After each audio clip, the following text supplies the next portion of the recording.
XSFM입니다. I, D, W, K. 그것은 알기 싫다의 유승균 PD입니다. 오늘과 내일은 나성통신으로 꾸며드립니다. 평론가의 역할은 뭘까요? 작품을 소개하고 작품을 추천하고 작품을 해석하는 정도죠. 그런데 이건 웬만하면 요즘은 직업평론가 말고 모두가 다 하는 일이지요. 그래서 평론가의 입지가 줄어들고 있는 것이 세계적 추세인 모양입니다.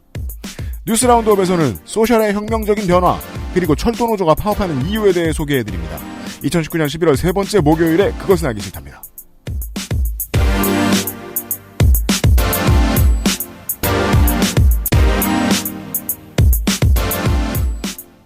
전 정말로 비평가가 꿈이었더랬죠. 중고등학교 때 꿈이었어요. 역시 사람이. 윤세민 에디터입니다. 네, 안녕하십니까. 윤세민입니다. 역시 사람이, 네.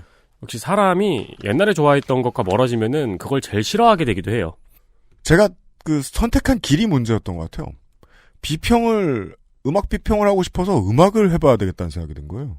나중에 30 넘어 놀랐습니다. 저처럼 생각하는 비평가가 별로 없다는 걸 알고서요. 사실 되게 상식적인 선택인 것 같은데요. 여의도에서는 하는 얘기입니다만은 여의도에서는 정치평론가들을 안 좋아합니다. 국회에 들어와 본 적도 없이 평론을 하니까 너무 멀다. 라는 이유에서요. 네. 네. 저는 그게 당연한 반발이라고 보거든요. 현장 내부의 분위기를 알아야 결과물이 왜 그렇게 나왔는지를 평론할 수 있을 테니까요. 네. 네. 이 문제에 대해서 해외에서 비평가들을 만나고 있는 나성인과 잠시 후에 얘기를 해볼 겁니다. 그리고 비평 일을 하고 있는 문학인이 카운터 파트너로 등장할 예정입니다. 잠시 후에 기다려 주시고요. 원래 카운터 파트너 역할은 아닐 줄 알았는데 그 역할을 훌륭히 해주고 갔어요. 근데 문학인은 항상 공격받는 역할로 나성통신에 나옵니다. 아, 그래요? 그렇구나. 공격받는 전문가, 공격받는 비전문가. 지난번에는 그냥 걷어차였고, 네. 이번엔 뭔가 몫이 있을 것으로 기대합니다. 잠시 후에 시작하죠. 그것은 알기 싫다는 실천하는 사람들을 위한 노트북, 한국 레노버. 피로 개선에 도움을 줄 수도 있는 간좋은, 한 번만 써본 사람은 없는 빅그린 프리미엄 헤어케어, 건강한 비움 친구 평산네이처 디메이트에서 도와주고 있습니다. 광고가 이렇게 많아요. XSFM 광고 문의는 02701-1491입니다. 친절하게 상담해 드릴 겁니다. XSFM입니다. 건강기능식품 광고입니다. 간 좋은을 먹어야지. 간 건강? 간 좋은 헬릭스미스. 1년 중 레노버 노트북이 가장 저렴할 때는 얼마 남지 않은 블랙 프라이데이. 지금 바로 액세스몰에서 레노버 특가를 확인하세요. Lenovo for those who do.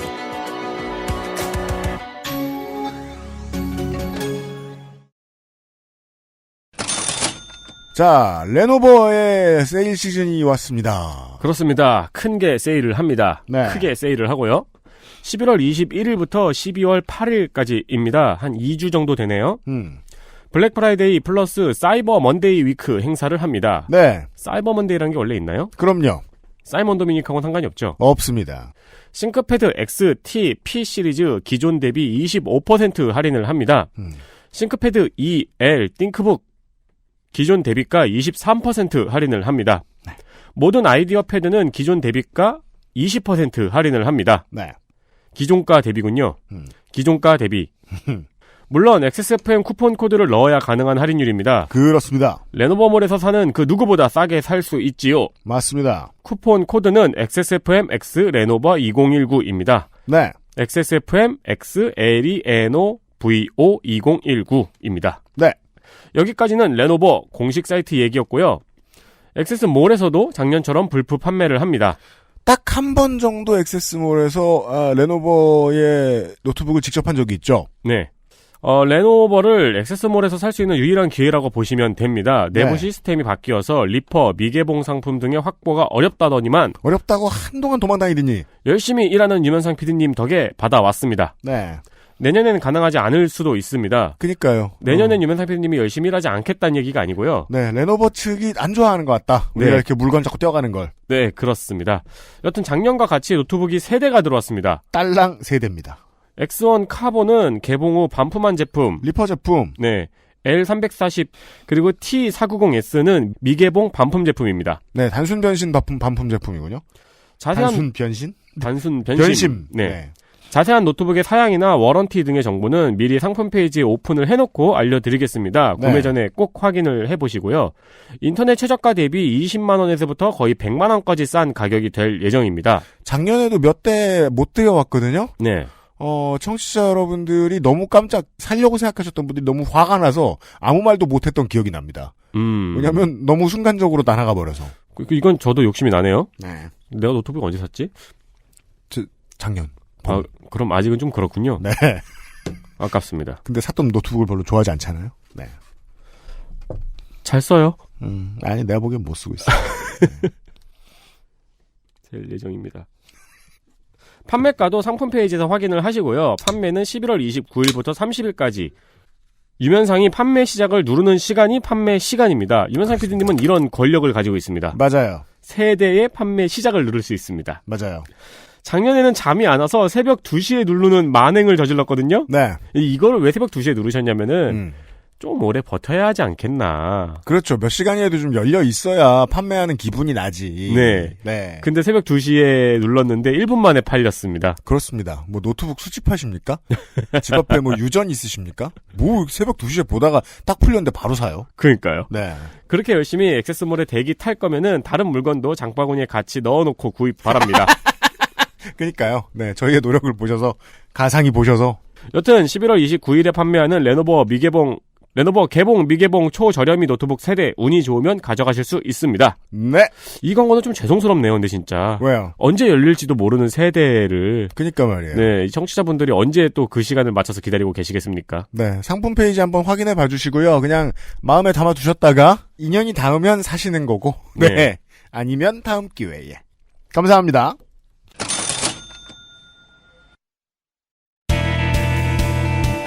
뉴스 라운드업 History in the making. 뉴스 라운드업에 중요한 소식들이 준비되어 있습니다. 인스타그램이 좋아요 수를 감추는 기능을 시범 도입합니다. 네. 이미 지난 5월에 캐나다, 아일랜드, 이탈리아, 일본, 브라질, 호주, 뉴질랜드에서 이 기능을 시범 운행을 시작을 했습니다. 그래서 언론사에 몇 번 뉴스가 나왔죠. 네. 그리고 이번 달 14일부터 한국, 미국, 독일, 인도, 인도네시아에서도 운영하겠다고 밝혔습니다. 네.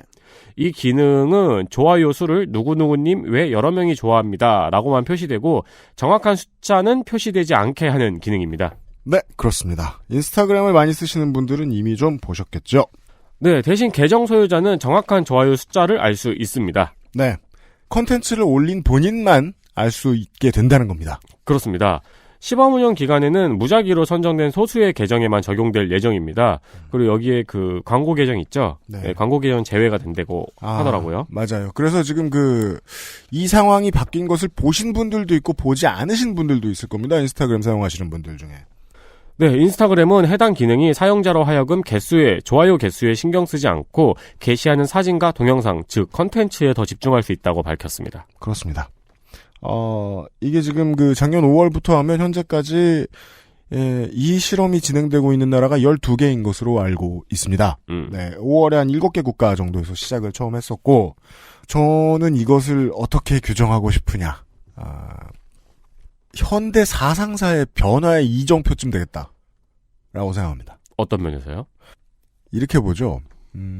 언제나 관심을 받아야 하는, 인류의 관심을 받아야 하는 무언가를 가지고 있는 사람들이 있죠. 그것이 땡땡땡 나라 갓 탤런트에 출연하는 사람들이 될 수도 있고, 아니면 그냥 시장 한복판에서 이제 자기 개가 특이한 포즈를 취할 줄 알아요?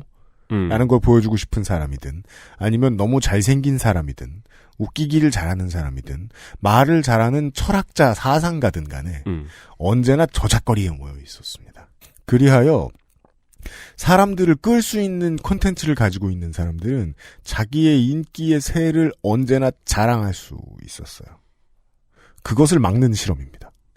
페이스북을 많이 사용하시죠, 청취자 여러분들도. 네. 페이스북에서 정치적인 이야기를 많이 하는 사람들, 우리가 지난 시간에 전호영 씨 같은 정치적 메시지를 내보낸 인플루언서에 대해서도 한번 이야기를 했습니다만은, 얼마나 대단한 메시지를 내보내든 간에 그들은 좋아요의 노예가 됩니다. 자발적인. 언제까지요? 그것이 숫자로 모두에게 보여질 때까지요. 그래서 저는 이 인스타에 이 여러 명, 저도 지금 대상인가 봐요. 제 아이디로 가끔 들어가는데 봤더니 여러 명이 좋아합니다. 이러는 거예요. 진짜요? 예. 어떤 사람 아이디가 여러 명이 아닐까요? 그래서 윤세민 에디터 뭐 사진에도 여러 명이 좋아합니다. 뉴욕 닉스 사진에도 여러 명이 좋아합니다. 이러는 거야. 얼마나 생경했냐면 몇 가지가 있는데, 첫 번째는 첫 생각은 불만입니다. 몇 명이! 그리고 두 번째 생각은 여러 명이란 말이 마치 뭐라고 해야 될까요? 점점 더 호칭이 높아지는 현상을 뭐라고 부르죠? 호칭이 점점 더 높아지는 현상은 랩업. 야, 아이씨! 이랬다가, 씨! 이랬다가, 님! 이랬다가, 사장님! 이러다가. 그건 나폴레옹의 기환. 호칭 인플레이션. 이 모든 분야에 다 있구나라고 생각한 게 여러 명이라고 써놓으니까 많아 보이지 않는 거예요. 네, 그렇죠. 네. 2명 이상이니까요. 네. 드웨인 존슨의 사진에도 여러 명이 좋아하는 거예요. 제가 사진을 올려도 여러 명이 좋아하는 거예요. 자본주의가 정말 싫어하는 개념이죠. 실적이 다른데 인스타그램은 이걸 연구했을 겁니다. 소셜의 포스트를 실적으로 보지 않게 만드는 실험을 해보자. 인류로 하여금. 그 실험이에요. 네. 예. 기본적으로는 사람들이 부정적으로 생각하겠죠. 일단은 내가 싫은 것과 무관하게 다들 싫어할 텐데. 우리 생각해보자고요. 인스타그램에만 생계가 걸려있는 사람들도 많다는 거 아시죠, 청취자 여러분? 일단 그 사람들은 밥줄 끊어지게 생겼다고 생각할 겁니다. 네. 실제로 밥줄이 끊어지는지 알 수 없죠, 아직. 이제 시작됐는데. 시장사회는 반발할 거예요. 모여든 욕망의 크기로 모든 것이 재단되는 사회에 살고 있는 이 모든 사람들이 반발할 거예요. 네. 네. 그걸 인스타그램에서 하는 사람들 다 알고 있었을 거예요. 페이스북이 뭐 어쩌다 여기까지 왔는지 이거 다 알고 있을 거고. 그렇죠. 트위터가 어쩌다 여기까지 왔는지 다 알고 있을 거고. 근데도 이런 실험을 한다. 그 회사 입장에서 되게 큰 모험입니다. 네. 스웩을 뺐어. 하입을 뺐어. 내 컨텐츠 소셜에서. 역대 이런 소셜은 없었다고 생각합니다. 저는. 그렇죠. 네. 블라인드. 한국으로만 생각해보면. 그니까요. 블라인드처럼 쓰일 게 아니라면. 네. 무조건 보여야 돼요. 내가 얼마나 많이 끌어들이는가. 내가 자산으로 얼마나 많은 하입을 쌓아놓고 있는가. 그걸 안 보여주겠다. 그래서 앞으로 인스타그램 장사에 목을 걸고 있는 사람들은 자기 페이지의 상태를 자기가 찍어서 보여주겠죠. 그러겠네요. 좋아요가 몇입니다. 네. 근데 그 광경은 너무 없어 보이잖아요. 주주 보고의 형태가 되겠죠. 네. 네. 거기까지 그러니까 청취자 여러분들 들으시기에 어떻습니까? 지금 에디터가 없어 보인다 그랬잖아요. 네. 쿨하지 않아요. 지금 우리가 소셜에 모든 걸 포스트하는 일이 다 쿨하지 않아요. 근데 소셜이 익숙해진 사람들은 아무도 이게 구차하다는 걸 모르잖아요. 멋있는 소리 해놓으니까 멋있구만 이러고 말잖아요. 다 구차한 짓인데 이것에 대한 깨달음이 인류에게 올 것인가 아니면 인류가 인스타를 버릴 것인가. 페이스북은 모든 걸 숫자로 나타내려고 애쓰거든요. 그냥 천민자본주의예요. 인스타는 그걸 좀 많이 피하려고 애를 쓰죠. 네. 네, 그 일환인 것 같은데 가장 직접적인 걸 건드렸다. 어떻게 보면 또 둘이 한 회사니까 네. 이걸 원하면 페이스북으로 가라라는 전략일 수도 있고요. 그럴 수도 있고요. 네. 맞습니다. 네, 그 다음입니다. 아까 서상중 네. 민전수석님이 저한테 그 얘기를 하더라고요. 뭐야? 신발을 한번 새로 사가지고 출근을 해봤다. 문을 열자마자 얼굴만 보고 유피디님이 신발을 샀군? 이라고 말씀하셨다. 거짓말 심하네, 민정수석. 근데 염색한 건 한 달이 지나도록 모르더라. 사실이라 뭐라 할 말이 없네요. 검색을 좀 밝은 색으로 해보든가. 밝아요. 형광 노란색이라든가. 네. 볼트. 네. 큰 병원에 가면 볼 수 있는 신기한 모습 중에 하나가 의사들이 모조리 크록스를 신고 있다는 겁니다. 왜 이런 얘기 많이 합니다. 검찰이 왜 타락하는가. 네. 사법연수원 들어갔을 때부터, 무제한 카드를 발급해준다고 하죠. 저 카드 회사에서요? 네. 리미트리스가 나온대요. 네. 근데 말이 리미트리스고 아마 2천만원에서 5천만원 이 정도의 리밋이 걸려 있겠죠, 월. 네. 문제는 검사의 벌이로는 그걸 막을 수 없다는 겁니다. 알아서 타락하는 거죠. 네. 마치 그런 것처럼 의사 시험 보러 가는데 크록스에서 신발을 나눠주는 것은 아닌가를 의심해 볼 정도로 의사와 간호사 선생님들은 크록스를 많이 신고 있습니다. 그렇습니다. 그러니까 크록스에서 정말 나눠주거나 뭔가 이상한 우리가 모르는 법이 있지 않은 이상해야 그러니까 뭔가 이 신분이 정해져 있는 게 아닐까. 왜냐면은 그 병원에 뭐 청경이나 아니면은 그 다른 업무들을 보시는 분들 있죠. 그분들은 구두 신었거든요. 그럼요. 근데 간호사 의사만 크록스를 신고 있습니다. 저는 간호사분들은 거의 하얀 구두를 아직 많이 본 것 같은데, 네, 의사분들은 거의 크록스를 신고 계시죠. 네네네. 그러니까 뭔가 그 간호사님들은 보통 저 사무실 보직으로 지금 맡고 계신 분들이 좀 많고, 간호사 선생님들 뛰어다니시는 분들은 주로 크록스 신었죠. 네. 그러니까 뭔가 편한 신발을 신어야 하는 이유가 있나 보구나. 크록스가 딱 편한가 보구나라고 짐작을 할 수가 있습니다. 네. 그 점유율을 보면요. 나이키에서 의료 종사자들을 위한 신발을 출시합니다. 네. 에어줌 펄스라는 이름의 신발은 나이키 본사 근처에 있는 아동병원 의료진과의 인터뷰를 통해서 개발이 됐는데요. 네. 의료인들은 공통적으로 신고 벗기 쉬우면서 오래 서 있기 편하고 뭐가 묻어도 쉽게 닦을 수 있었으면 좋겠다는 의견을 말했습니다. 그렇죠. 그리고 이를 반영해서 신발을 개발했습니다. 또한 7종이 출시되는데요. 이 7종 중에 6종은 아동 환자들이 디자인했다고 합니다. 네. 이런 뉴스입니다. 이게 이제, 시사 프로가 해석하기 힘든 부분이라 저희가 맡아봅니다. 모든 큰 기업들은 사회공헌 방식을 생각을 하는데, 네. 이게 사회공헌 CSR이 우리 회사의 이미지와 어떻게 결부될 수 있을까를 생각해내는 게 상당히 어려운 일입니다. 보통 홍보실이 많이 생각을 해내는데, 나이키의 가장 좀 오래된 사회공헌 사업 중에 하나가 아동 병원을 돕는 사업이 있어요. 네. 네. 처음에 이제 크리에이티브 디렉터, 나이키의 크리에이티브 디렉터 한 사람이 이걸 국리를 하다가 어떻게 미국에 있는 아동병원하고 연결이 되어서 도원베커 아동병원이라는 곳에 이제 중증을 앓고 있는 환자 어린이들이 직접 나이키의 기성 모델들의 색깔을 입히는 디자인을 해서 그 디자인이 된 상품들을 판매하는 방식을 발견해냈는데, 문제는 소셜의 하입이라는 게 정립되기 이전에도 나이키의 인기 있는 몇몇 신발들은 리테일가가 상당히 높았단 말이에요. 네. 제값으로 팔리지 않는 경우들이 많았단 말이에요. 네. 그런 물건들인데, 안 그래도 그런 물건들인데 아이들의 감성으로 아무 색깔이나 막 입힌 모델들이 나왔어요. 그리고 그것들은 소량 판매됐어요. 무조건. 네. 그래서 도원베커 모델이라 그러면 무엇인지 안 물어보고 리셀가가 하늘 높이 솟았습니다. 그게 지금까지의 도원베커 모델의 역사예요. 지금 신발에 대해서 그러니까 스니커에 대해서 조예가 좀 있으신 분들도 도원베커가 뭔지 모르시는 분들이 있었을 거예요. 도원베커 어린이병원과 나이키의 사회사업의 일부입니다. 근데 이 오래된 사회사업을 하면서 파트너가 됐잖아요. 네. 그래서 이제 대화가 이어지다 보니까, 커뮤니케이션이 이어지다 보니까 이런 아이디어가 도원베커 병원에서 나온 거죠. 병원의 노동자들이 맨날 크록스만 신는 이유에 대한 이야기. 신발 회사에 드디어 이 얘기가 전달이 된 거죠. 미국에서도 그렇게 신나 보네요. 그렇대요. 크록스는 병원 없으면 망하나 봐요. 그래서 생긴 일이고요. 왜냐면은 스포츠 회사는 그전까지는 병원을 스포츠 브랜드가 들어갈 수 있는, 침투할 수 있는 장으로 본 적이 없기 때문에. 그렇죠. 네. 시장을 개척하겠다는 일환이기도 한데, 그 시장 개척의 아이디어가 이런 데에서 나왔다는 사실을 알려드린 거고요. 그리고, 크록스는요, 100% 에바 수지로 만들어져 있습니다. 네. 저는 그것이 무엇인지 자세히 모릅니다만, 100% 에바 수지는 모양을 내기는 예쁘지 않아요. 주름도 잘 가고, 요즘 디자인하는 데서 그렇게 스니커 디자인을 할 때는 그렇게 높게 쳐주는 재질이 아닌데, 네. 그냥 신고 있으면 푹신 물렁이래요.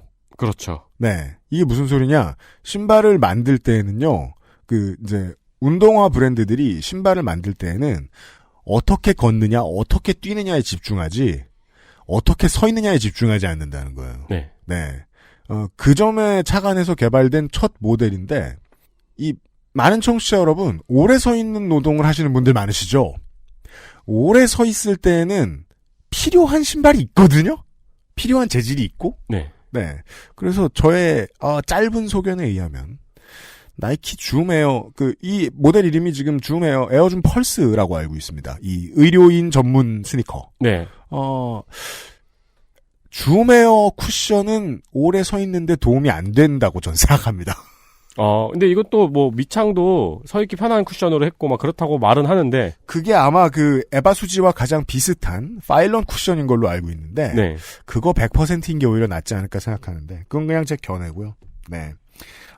시사 방송에서 이런 거 오래 얘기해봐야 아무도 알아주지도 않고 전문성도 없어 보입니다. 그 청진기 같은 게 막 낙서로 그려져 있는 디자인이 참 이쁘더라고요. 네, 그게 아마 도원베커 환자 어린이들의 디자인일 걸로 알고 있어요. 네. 네. 아무튼 이런 뉴스가 있고요. 그 다음입니다. 네, 철도노조가 20일 총파업을 예고했습니다. 이미 15일부터 준법 투쟁에 들어갔죠. 철도노조의 주요 요구 사항은 안전인력 충원과 생명안전 업무의 정규직화 그리고 자회사의 처우 개선입니다. 먼저 지난해 코레일과 철도노조는 현재 3조 2교대인 정비인력을 2020년부터 4조 2교대로 바꾸기로 합의한 바 있습니다. 그리고 이제 이를 위한 신규 채용이 필요할 거 아니에요? 쉽게 얘기해보죠. 자꾸 죽으니까. 네. 검사하던 인원들이. 네. 유지하던 인원들이. 그렇습니다. 네, 신규 채용을 두고 노조는 4,000명의 채용이 필요하다고 주장하고 있고 코레일은 1,800명을 채용하겠다고 주장하고 있는 것입니다. 또 한 가지 요구사항은 원청 대비 80% 수준의 자회사 처우 개선과 생명안전 업무의 정규직화입니다. 네. 이는 지난해 6월에 노사전문가협의기구에서 권고한 바 있습니다. 그렇습니다. 이런 요구들입니다. 먼저 이제 언론에 대해서 하고 싶은 얘기가 있다면 출입처 기자들 있잖아요. 부처의 입장을 받아 써가지고 기사를 내보내요. 네. 당연한 업무죠. 근데 받아 쓴 기사만 보죠? 그러면 파업을 한다. 시민들의 불편이 예상된다. 끝이에요. 네. 그런 기사 왜 써요? 제가 오늘 아침에 본 기사 제목만 보면 서민 발 묶어 요구하는 것은? 그러니까 그런 기사 왜 써요? 파업이 아니더라도 양쪽의 견해를 다 전해야 이런 큰 일이 생긴다라는 이유를 시민들이 이해할 수 있잖아요. 네. 그 이유도 이해할 수 없는 기사를 뭐하러 써요? 지금 검찰 출입처 하나 막은 게 대단하다고 하고 있는 이런 나라에 우리가 살고 있는데요. 부처 출입처의 기자들 다 없어졌으면 좋겠어요. 아니면 신입을 내보내지 말고 경력들만 내보내든가. 받아쓰고 많은 기사를 이게 시민들이 왜 읽어야 돼요? 스트레스만 더 생기지. 중요한 요지는 이겁니다. 철도노조의 정규직들이 비정규직의 수를 줄이고 처우를 개선해달라라고 요구했고요. 네. 다시 한번 여러 번 말씀드립니다. 그 사실을 많이 들으신 분들은 이해하시겠죠. 정규직 노조가 비정규직 노동자들 처우 개선해달라고 싸우는 일 모두가 할 수 있는 일 아닙니다. 한국에서. 절대로. 그렇습니다. 네. 네이버 노조가 용기 내서 한 일이기도 하고요. 보통 오랫동안 정규직 노조 이어져 온 회사들은 미친 짓이라고 거부합니다. 왜냐면 노노 갈등이 이미 심하고 그냥 비정규직이라면 쳐다보기도 싫게 바뀌어버린 사람들도 많이 있거든요. 네. 이런 어려운 선택이 있고요. 그리고 또 하나 최현해 사장 시절 그리고 박근혜 정부 시절에 만들어 놓았던 민자고속철도 SRT 다시 흡수해라. 네. 다시 국영으로 바꿔라. SRT KTX 통합이라고만 말하면 대의가 안 읽혀요. 우연히 잘못 생겼던 민자 사업을 정리하라. 라는 게 요구입니다. 그리고 생명안전 업무 같은 경우에는 4교대 아니라 5교대, 6교대로 바뀌어도 철도 업무에는 반드시 있어야 될 거 아닙니까? 네. 안전을 책임지는 부처도 제대로 없었단 말입니다. 부처를 만들어 놓고 그 부처는 외주를 줍니다, 이제. 네. 아니, 철도 관리하는 업무를 하는 사람들을 위해서 외주받는 전문회사가 있다? 뭐하러 그걸 외주를 줘요? 부처가 생겨가지고 그 사람들이 다 정규직이 되고 거기에 부처장은 이사급이 돼야 되는 거 아니에요? 그걸 요구한 겁니다. 말하려고 하면 너무 당연해서 어색한 것들이 있어요. 노동자들이 자꾸 죽고 너무 피곤하다 보니까 승객들의 안전에도 큰 방해가 된다. 이것들을 주장하기 위해서 노조가 나섰다라는 말을 우리 방송 같은 데 자주 하면 너무 머쓱해요. 맨날 하는 얘기고 너무 당연한 얘기니까. 왜 이렇게 당연한 얘기를 머쓱하게 자꾸 합니까? 아무 데서도 안 하잖아. 이런 이유로 파업을 합니다. 철도노조가 파업한다는 이야기를 쓰면서 이 내용을 한 줄도 안 써서 기사를 내보낸 젊은 기자들이 문제가 아닙니다. 그걸 안 가르친 데스크는 반성해야 되겠습니다. 조선일보부터 한겨레까지 모두 그런 기사가 있습니다. KTX 타고 출퇴근하시는 분들 많이 있습니다. 그게 뭐 꼭 오송, 영등포 이런 그 구간 말고도 다른 곳에도 KTX, KTX 타고 출퇴근하시는 분들 많이 계십니다. 네. 출퇴근에 어려움을 겪어서 화가 나실 때마다 국토교통위 국회의원실에 전화하십시다. 해결해라. 말 빨리 들어주고 다시 업무 복귀할 수 있도록 해라. 닥달해 주십시오. 이런 이번 주의 뉴스를 소개해드렸습니다. XSFM입니다. 빅그린이 소개하는 탈모 예방 샴푸법.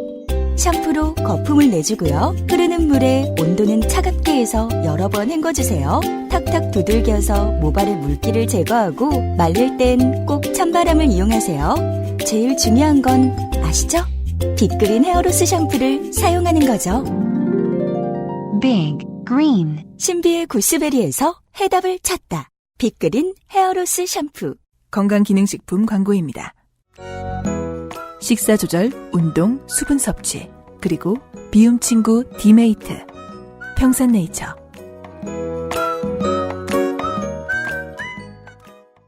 건강기능식품 광고입니다. 자, 간 좋은. 이거 왜? 그 소리 그만 듣고 싶거든. 악화된 간 건강, 스트레스로 인한 피로, 밀크시슬과 홍경천 추출물이 함유된 간 좋은이 도움을 드릴 수 있어요. 간 건강, 간 좋은. 헬릭 스미스.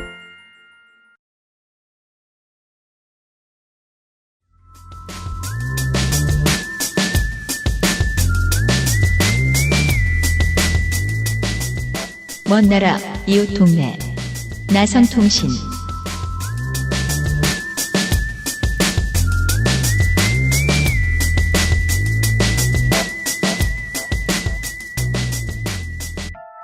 (2019년) 겨울에 나성인 시간입니다. 나성인 어서 오세요. 네, 안녕하세요. 홍영훈입니다.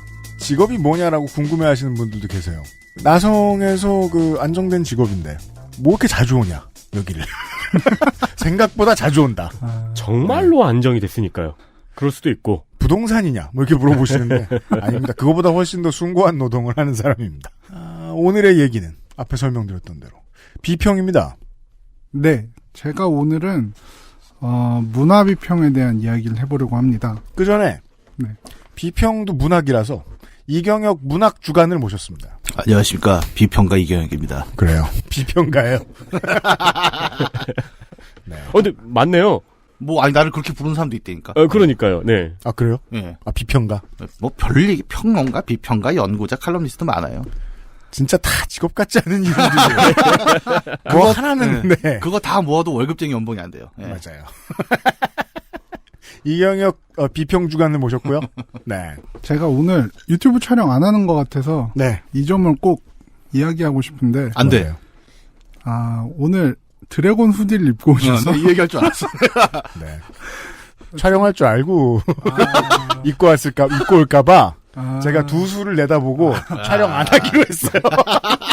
아니 저렇게 자랑스럽게 입고 다니실 줄은 몰랐네요. 되게 SNS에서는 싫은 척 하셨잖아요. 그러니까요. 좋아하는 줄 알고 있었어요. 여러분 츤드레라고 하십니까? 네. 싫어한다고 소셜에 올리면 그게 미친 거지 진짜. 진짜 싫어하는데 올리겠어요? 네. 그래서 제가 오늘 할 이야기는 문학이나 영화와 같은 비교적 오래된 문화 형식에 대한 비평을 살펴보고 이게 새로운 매체인 게임에서 어떻게 작동하고 있는지 또 앞으로 어떻게 변화해 나갈지 예측해보려고 합니다. 네. 이게 국내의 흔한 얘기면 나성통신에서 안 다룹니다. 이거 하나는 분명해요. 네. 이게 사실 우리나라 분들도 갓겜 이러면서 많이 영향을 받으시는 그 미국과 유럽을 위주로 하는 전 세계 게임 비평계에 대해서 제가 좀 이야기를 해보려고 합니다. 그렇답니다. 네. 국내에는 게임 비평이 아직 되게 척박하죠? 사실 저는 국내에 게임 비평이 있는가? 저기 지금 앉아 계시는데. 있긴, 저기 사람의 형태로 있긴 있는데. 예. 네.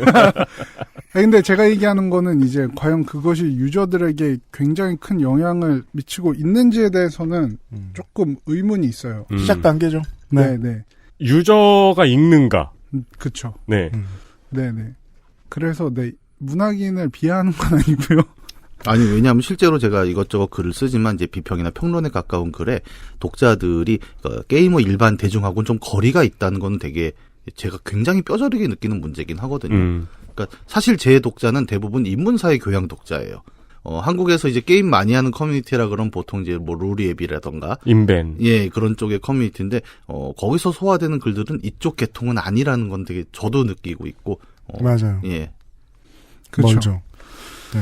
근데 뭐 물론 거듭말을 하는 한국 비평계에 대해서는 제가 뭐 얘기를 할 수 있는 부분이 적어서 세계적인 게임 비평에 대해서 얘기를 해보려고 하는데 그 전에 먼저 비평에 대한 이야기를 좀 하고 넘어가려고 합니다.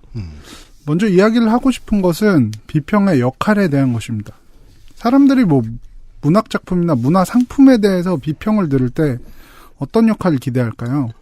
저는 크게 3가지 정도가 있다고 봅니다. 첫 번째 기능은 많이 알려지지 않는 작품들을 발굴하고 소개하는 역할입니다. 흔히 이야기하는 작품 소개입니다. 네.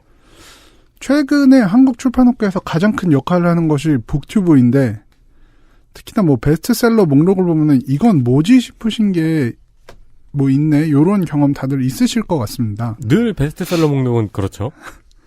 네, 미디어에서 화제가 됐거나 유명 작가의 작품도 아닌데 유난히 높은 순위에 올라가 있는 책들이 있죠. 대부분은 북튜브라고 불리는 독서 유튜브에서 소개된 것들입니다. 네. 뭐 혹은 유튜브 인기 크리에이터들의 책들이 팔려 나가기도 하고요. 뭐 모든 시장이 지금은 유튜브에서 소개하는 게 잘 나가는 시장이네요. 네. 그런데 이제 북튜브는 그런 게 조금 더한 것 같아요. 저는 그 책을 읽는 사람들이 이제 어느 정도 레벨까지 왔냐면은 음악 듣는 사람들도 그런 게 있잖아요. 음악은 스트리밍으로 듣고 CD는 소장용. 네. 이런 식으로 소비하는데 지금은 책도 마찬가지인 것 같아요. 그러니까 북튜브 보고 다이제스트를 보고 무슨 내용인지 파악하고 책은 이제 집에 꽂아두는 식으로 사는 거죠. 그래서 실제로 서점에 가보면은 책이 굉장히 디자인이 너무 좋아졌어요. 아, 진짜요? 네네네. 옛날보다 예를 들면은 옛날에 있던 소설들도 훨씬 더 예쁘고 좋은 판형으로 다시 재발매되는 경우가 많고. 네, 그렇죠. 네, 일종의 이제 책은 꽂아두는 기념품처럼 변화가 되고 있는 거죠. 네. 책이 액세서리가 된 지는 정말 꽤 오래됐습니다. 이제는 그러니까 어느 순간부터는 읽는 게 아니라 나는 읽었다는 걸 증명하는 지금은 많이 죽었는데 블로그 같은 게 한참 유행하던 시절에는 그게 엄청 인기가 좋아서 이런 케이스도 많았어요. 그러니까 번역서 있잖아요. 번역서의 경우에 번역서를 읽고 외서의 리뷰에 글을 다는 사람들도 굉장히 많았고 또 그걸 갖고 그게 허세라는 거잖아요. 일종의. 그렇죠. 근데 그걸 또 누가 찾아내서 너 이거 원문에 이런 거 없었는데 너 자식 봤지? 뭐 번역서 봤지? 이걸 또 밝혀내는 사람도 있었고 네. 되게 오래된 거죠. 제가 느끼기에 한 15년, 20년? 적어도 인터넷 열린 뒤로는 책은 확실히 좀 액세서리가 아닌가. 파주의 출판 및 유통업자들의 상식인데요. 표지에 코팅하는 비닐은 방열 재질입니다. 열에 상당히 강해요. 이유가 뭔지 아세요? 모르요. 자꾸 꺼냈다 집었다 꺼냈다 집어넣었다 하면은 답 나왔습니다. 라면 올려놨을 때 녹지 말라고. 아, 진짜요? 네. 그래서 주된 기능인 걸 아는 거예요. 그래서 거기에 신경을 쓴다고요? 네. 대단하네요. 하기사 근데 싸구려 같은 걸 가끔 밑에 받치면 녹아서 붙는 경우가 많이 있죠. 맞아요. 시사주간지는 녹아요. 맞아요. 미안합니다. 그리고 또 하나 이 비평은 미디어를 타고 전달되기 때문에 미디어의 역할과 시대상의 변화에 대해서도 생각할 수 있습니다.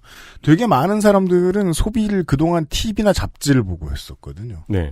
우리 세대는 블로그를 보고 했고 게시판을 보고 했어요. 네. 지금 세대는 유튜브를 보고 하죠. 공통점이 있다면 그 미디어들이 다 큐레이션의 역할을 해줬습니다. 물론 유튜브는 자세히 들여다보면 그 큐레이션이 과해서 거의 대신 읽어주죠. 네. 씹어 먹여주죠. 이거는 조금 더 여담인데 혹시 분량 때문에 편집이 될 수도 있겠는데 들어간다면 최근에 그 도서 사기 감시단이라고 SNS에서 활동하는 그룹이 있는데 네. 이 그룹이 뭘 하냐면 이제 본명을 밝혀도 되나? 아니요. 그라운드라고 네. 이제 그 책 판매하는 네트워크가 있어요. 그 SNS랑 유튜브를 엮어가지고 뭐 독서 모임 만들고 특정 책 리뷰해주고 근데 이게 알고 보니까 다 이제 하나의 네트워크였던 거죠.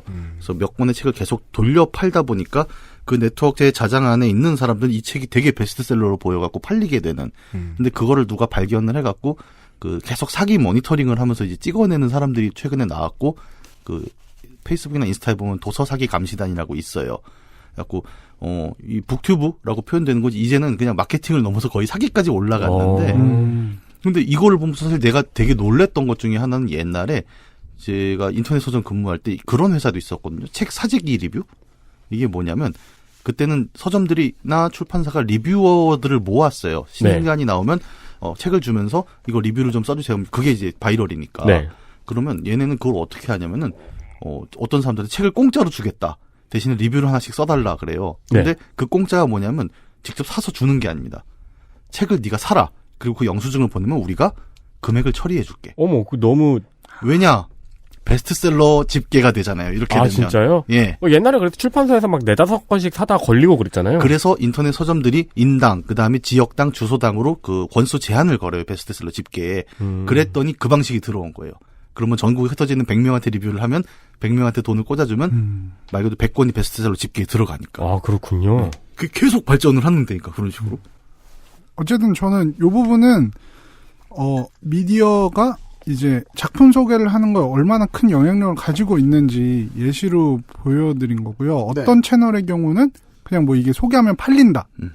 그래서 실제 책을 주요 컨텐츠로 하는 한국어 유튜브 채널 중에서는 구독자가 70만 명이 넘어가는 것도 있거든요.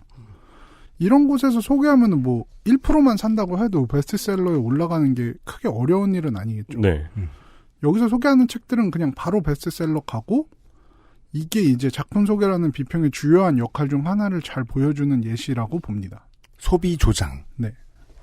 그리고 두 번째는 작품에 대한 평가를 내려서 사람들에게 감상을 할지 말지 결정을 하게 만드는 것입니다. 아, 그렇죠. 네. 이 카테고리에서 가장 대표적인 것은 영화 별점 같습니다. 그러게요.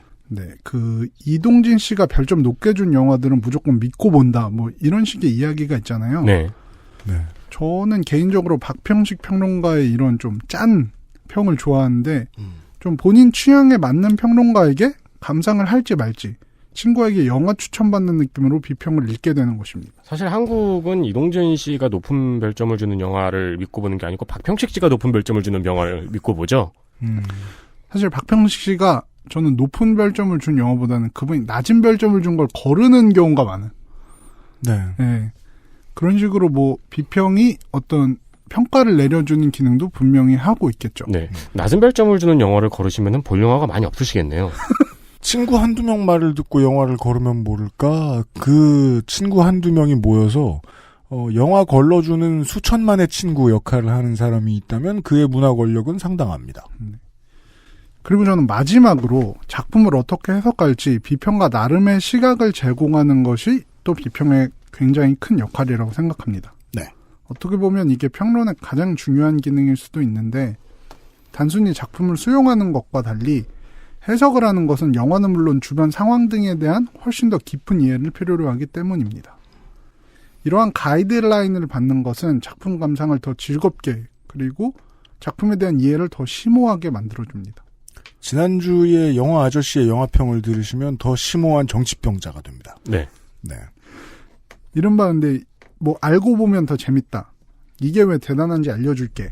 와 같은 말로 되면 되겠죠. 그렇죠. 뭐 숨겨진 장치. 네. 알고 보면 더 빨갱이. 알고 보면 힐빌리. 네. 네.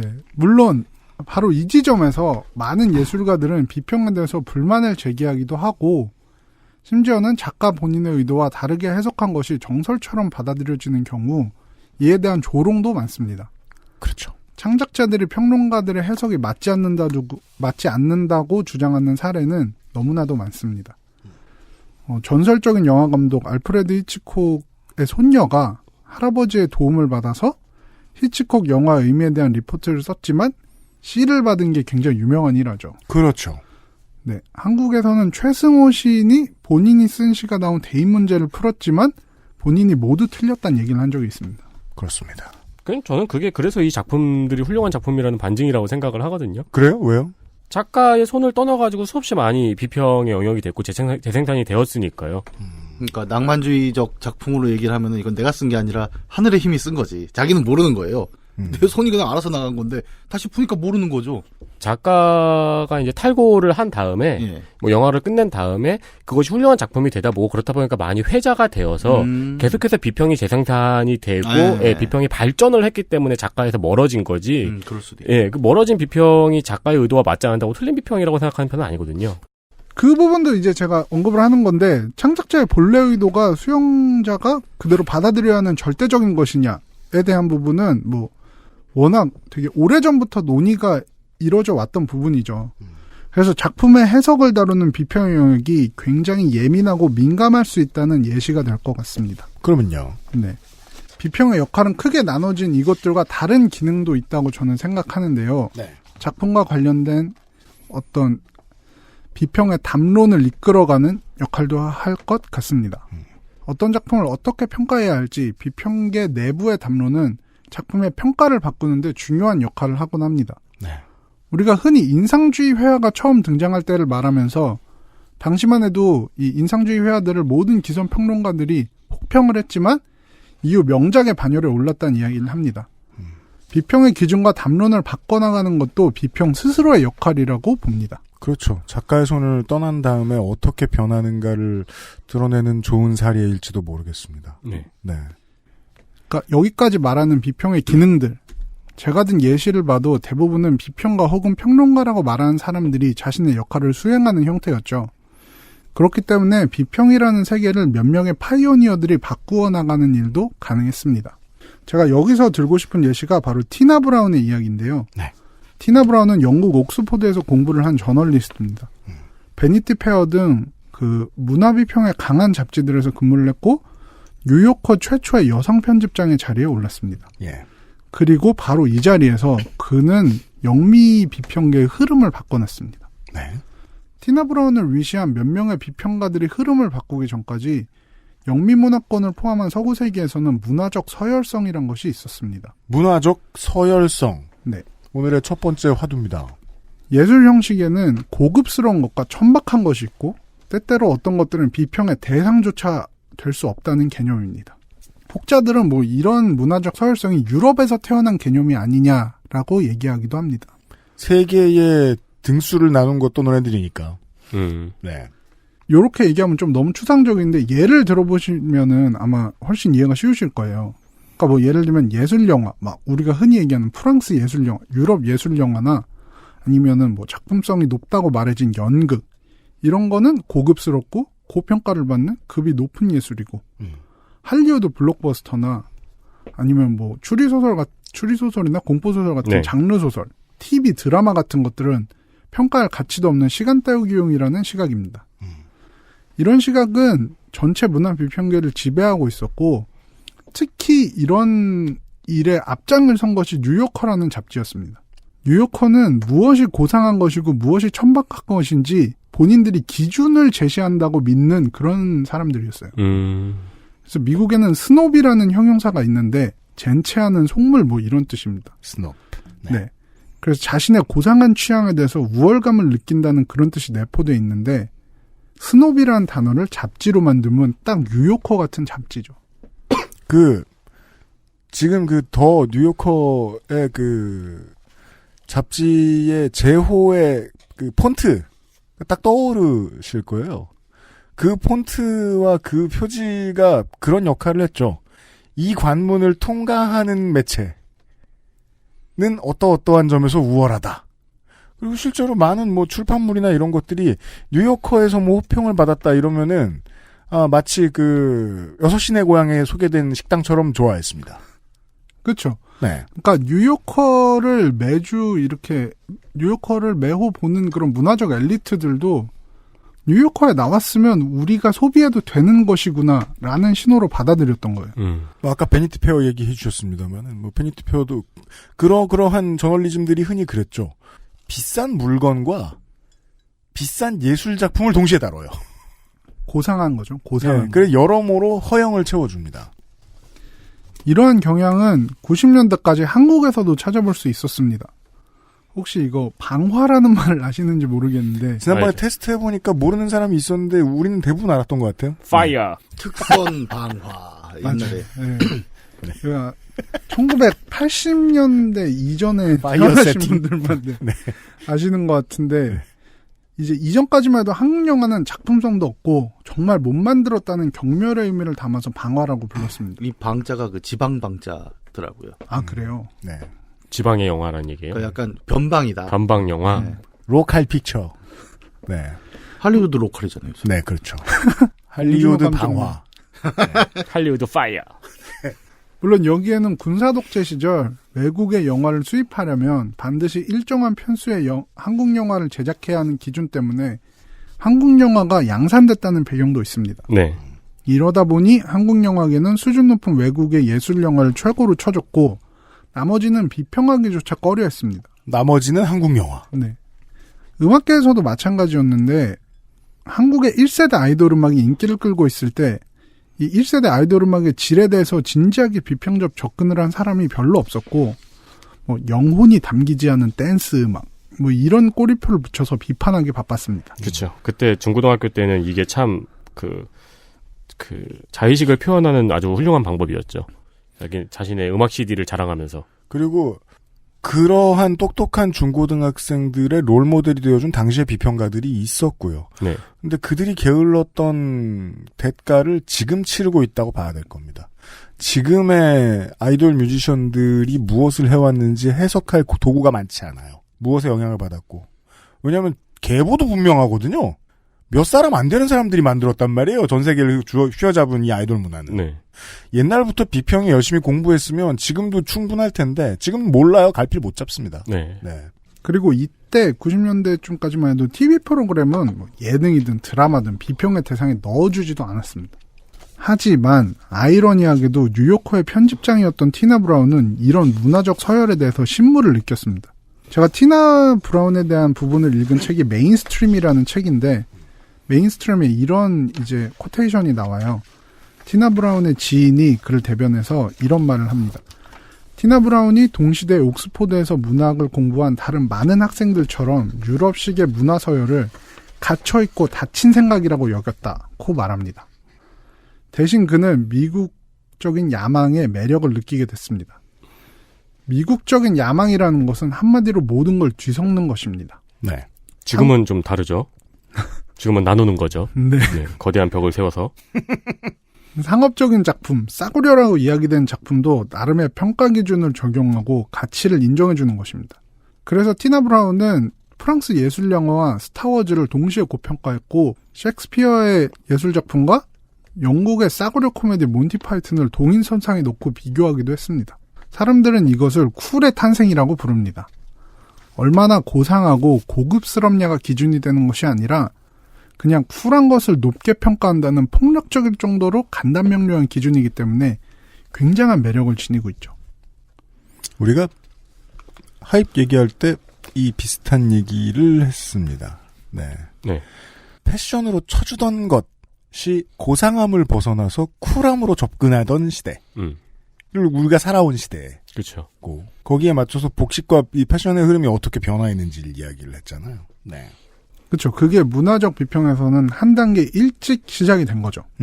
한국에서도 이런 문화적 서열을 거부하는 비평적 경향이 커졌는데 영화계에서는 2000년대부터 웰메이드 상업영화라는 단어가 쓰였습니다. 비겁하게 한 발 담그는 단어 같아요. 네. 원래 평가 안 하려고 그랬는데 그렇죠. 이게 너네들이 요건 잘 만들었으니까 우리가 평가 기꺼이 해줄게. 이런 좀 뉘앙스가 들어있는 말이긴 하죠. 상업영화지만 만듦새가 좋기 때문에 예술영화만큼의 고평가는 또 아니지만 나름의 성취를 인정해줘야 한다는 것입니다. 네. 그래 아까 이야기하신 대로 아이돌 음악도 질이 높아짐과 동시에 작곡이나 편곡뿐만 아니라 안무나 뮤직비디오 연출 혹은 이를 아우르는 컨셉트와 같은 면까지 종합적으로 평가를 해주는 일도 많습니다. 예전에는 댄스 가수의 음악을 음악평론가들이 대중음악 평론가들이 평가할 수가 없었어요. 일단 안무를 볼 줄 몰랐고 네. 이걸 종합예술로서 평가할 생각도 의지도 능력도 없었던 거예요. 일어나 버리니까 어떠한 안무가한테 배워서 큰 어떠한 가수들이 이러한 곡을 만들었다라는 유기성을 파악할 능력이 없어진 거죠. 평단이. 그렇죠. 그래서 사실 저는 아이돌 음악은 텍스트로서 굉장히 풍부하고 논의를 하자면 할 게 정말 많은 장르인데 저는 실제로 그런 평론가가 그런 얘기 하는 거 들었어요. 아이돌 음악을 음악 평론가가 어떻게 평론할 수 있겠느냐. 한계가 명확하더라고요. 글쎄요. 그렇다면 뮤지컬은 누가 평론하는 거죠, 지금? 근데 요즘은 그런 분위기도 많이 바뀌지 않았나요? 요즘 나오는 어떤 음악 평론 이런 거는 확실히 아이돌 쪽의 이야기를 많이 다루는 경향이 저는 있다고 좀 보이고. 그럼요. 예. 그렇죠. 거부할 수 없게 되니까 이렇게 표현해보죠. 20년 지각한 거라고 생각해요. 근데 그래요. 요즘에 아이돌 음악 평론하시는 분들이 그 기존에 우리가 알고 있는 그 오랫동안 평론을 하신 분들이 아니고 바뀌었죠, 세대가. 네, 세대가 바뀌어버렸죠. 완전히 바뀌었죠. 네. 그리고 이제 JYP에서 나온 아이돌들의 음악적 특색, 그 일관성이라든가 SM에서 나온 아이돌들의 음악적 일관성 이런 거는 팬들이 이미 옛날부터 사실 알고 있었던 건데 비평은 한참 늦게 쫓아왔잖아요. 맞아요. 그리고 전 텍스트로 따지면은 제가 어제 연예계 쪽에서 일하시는 분들 만났는데 방탄소년단 기획사에서는 작가가 몇 명이 고용이 돼 있다 그러더라고요. 당연합니다. 세계관을 만드는 작가. 네. 그럴 정도로 이제 텍스트로 우리가 보자면은 이거에 대해서 정말 진지한 비평까지 가능한 부분인데 그런 부분까지 사실 많이 못 들어가고 있는 게 저는 현실이라고 생각을 합니다. 엑소는 원래 엑소플래닛에서 왔어요. 그렇죠. 네, 불을 조종하는 능력, 물을 조종하는 능력들이 있었고. 저는 그 부분에 대해서 놀라운 게 사실은 그 컨셉을 만든 분이 SM의 민희진이라는 분인데 네. 원래 디자이너로 시작해서 아이돌의 컨셉을 만드는데 장인의 자리까지 오르셔서 아 진짜요? 그렇죠. 네, 정말 말단 사원부터 시작해서 등기이사까지 가신 분이에요. 민희진이라는 분 뭐 아는 분들은 다 아실 거예요. FX 컨셉도 잡으셨고 뭐 엑소 컨셉도 잡으셨고 그분이 올해 방탄소년단의 빅히트 엔터테인먼트로 이적을 하셨어요. 덕을 깎는 노인이네요. 네. 그럴 정도로 이제 아이돌 음악도 굉장히 비평적으로도 풍부한 텍스트인데 이제 그런 걸 인정해주자 하는 경향이 굉장히 짙어졌죠. TV 예능 프로그램도 그 의미를 해석해주는 비평을 필요로 하기도 합니다. 뭐 옛날에 한창 무한도전이 그런 포스팅이 많이 나왔죠. 뭐 무한도전 이번 화에서는 어떤 숨겨진 의미가 있다. 네. 이런 식의 이야기들 많이 나왔었죠. 드라마에 대한 비평은 뭐 이미 2000년대부터 활발하게 이루어지면서 한국의 문화 비평은 외연을 끊임없이 넓혀왔습니다.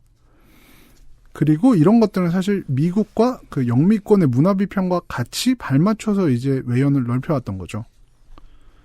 저는 여기까지 문화 비평의 영역이 어떻게 확장돼 왔으며 어떻게 큰 변화를 겪어왔는지 이야기했습니다.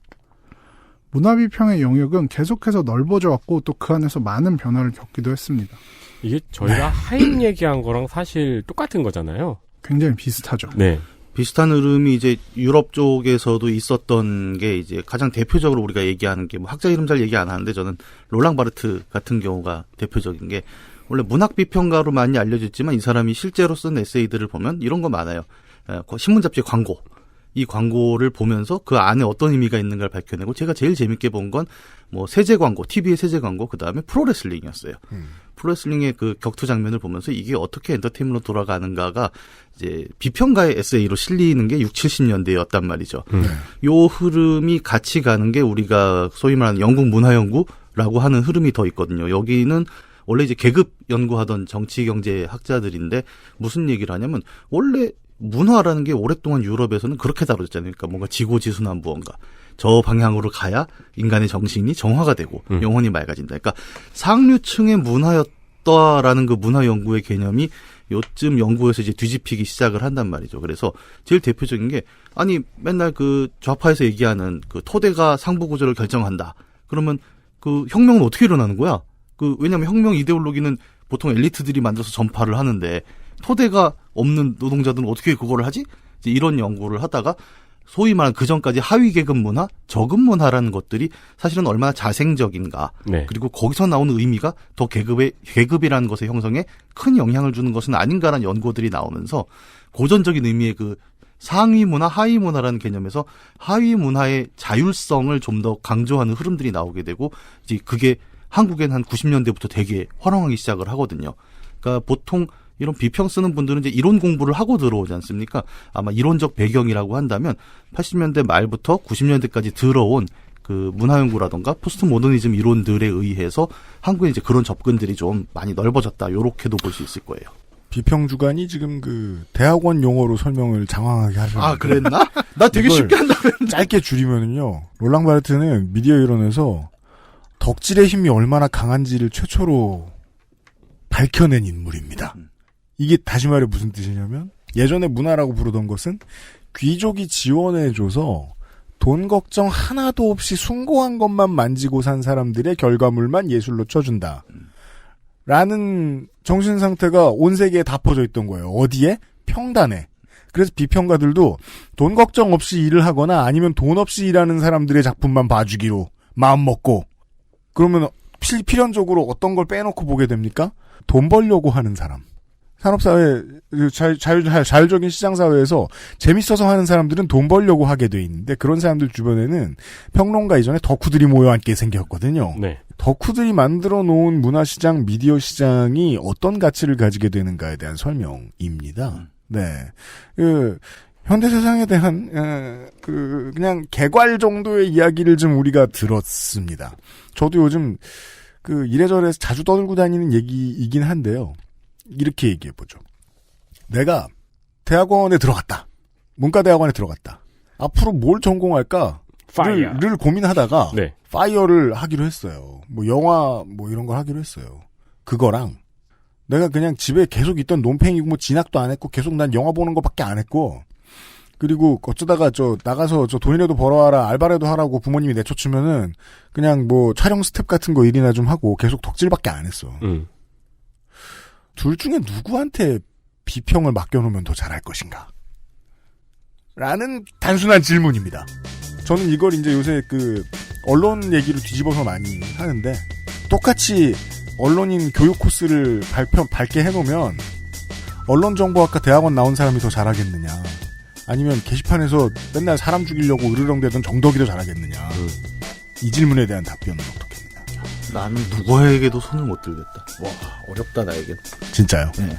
전 그게 답이라고 생각해요. 비등비등하면 덕들한테도 기회를 좀 더 줘야지.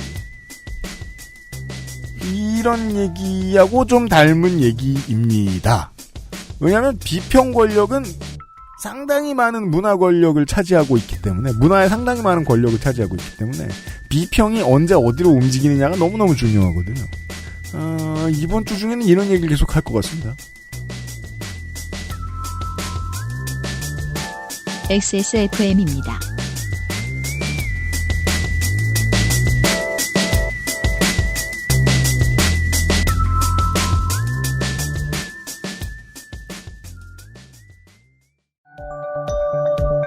오늘날 찾아볼 수 있는 가장 완벽한 비즈니스용 노트북 싱크패드 T 시리즈. 지금 바로 액세스몰 전용 특가로 구매하세요. Lenovo for those who do.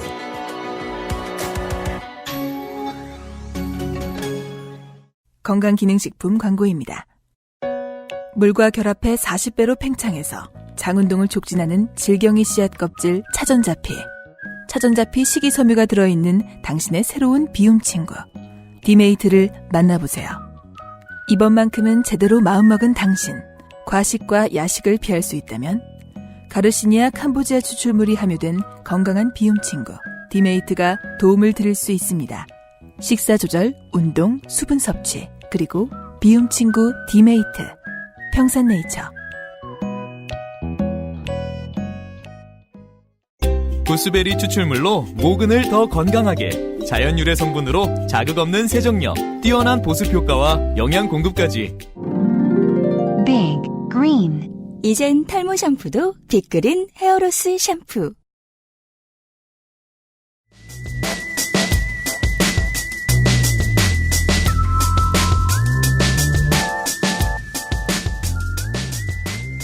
광고를 듣고 왔습니다. 며칠 있다가는 나성인이지만 올해는 자주 왔습니다. 나성인과 함께하고 있어요. 그래요. 어떻게 제가 12년 동안 안 오다가 올해만 3번을 왔네요. 그러니까 무슨 슈퍼맨인데 그쪽 행성이었고 여기 지구에 와 있는 이런 느낌 아니에요? 알고 보니 한가했다. 네. 나도 몰랐는데 12년 만에 알았다. 나는 한가했다. 네. 그래 어떡하다 이렇게 됐는데 참 저도 사실 신기합니다. 처음에 12년 만에 오니까 친구들이 정말 반겨줬어요. 막 꼭 만나자 시간. 이젠 약간 귀찮아. 그렇죠. 또 왔냐? 뭐 이런. 그렇죠. 네. 그렇게 한가한 걸 숨기고 있었냐? 비웃죠. 네. 오, 야, 하나도 안 변했네? 네. 그래서 제가 요 다음에 할 이야기는 지금까지는 이제 비평이 어떻게 변화를 해왔는지에 대한 얘기인데 지금까지와는 완전히 급이 다른 엄청난 변화가 비평을 찾아오고 있다는 것을 말하고 싶습니다. 그렇습니까? 네, 최근에는 지금까지 변화와는 다른 근본적인 변화가 찾아오고 있다는 이야기입니다.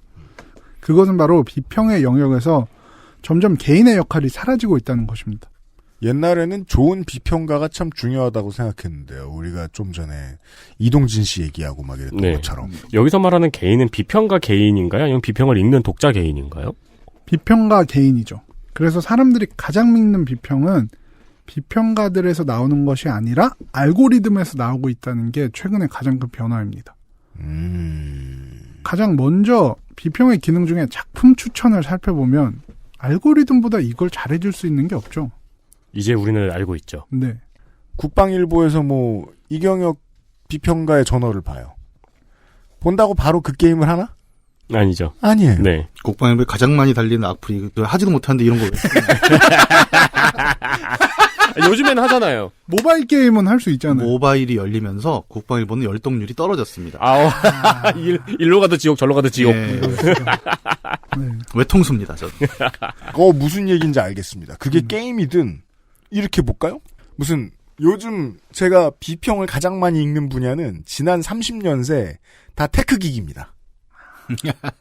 그게 PC월드 한글판이 됐든 아니면 Cnet 뉴스가 됐든 저는 테크기기 리뷰들을 보고 비평을 보고 제가 돈 쓸 곳을 정합니다. 그게 헤드폰이 됐든 18600이 됐든 배터리도 비평이 나와요? 배터리도 그럼요. 그게 모니터가 됐든 뭐가 됐든 근데 저자가 추천해주는 건 사야지 라고 마지막으로 생각했던 건 1994년이었어요.